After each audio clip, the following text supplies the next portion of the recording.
আজকে বানানো হচ্ছে ডিম টোস্ট। যে পাউরুটি এনেছি, পাউরুটি দিয়ে এই ডিম ভরায় তেলে ভাজবে দিতে। এদিকে চা হচ্ছে। এটা আমাদের সকালের টিফিন হবে আজকে।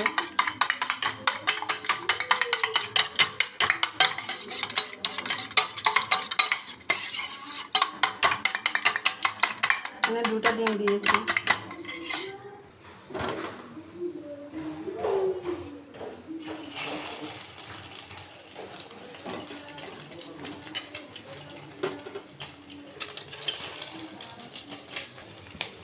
ডিম টোস্টগুলো লাল লাল করে ভেজে নিলাম।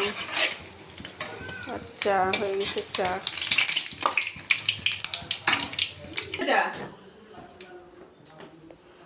এই যে চা আর ডিম টোস্ট হয়ে গেছে। তো এখন আমরা খাওয়া দাওয়া করবো। আজকে আমার ছেলের ছুটি, রবিবার বাড়িতে। ডিম খাবো না। এটা তো অল্প ডিম দিছি, বেশি না, হালকা ছোঁয়াছি। খাই না বাকি ডিম আমি আছি দুধে আছে।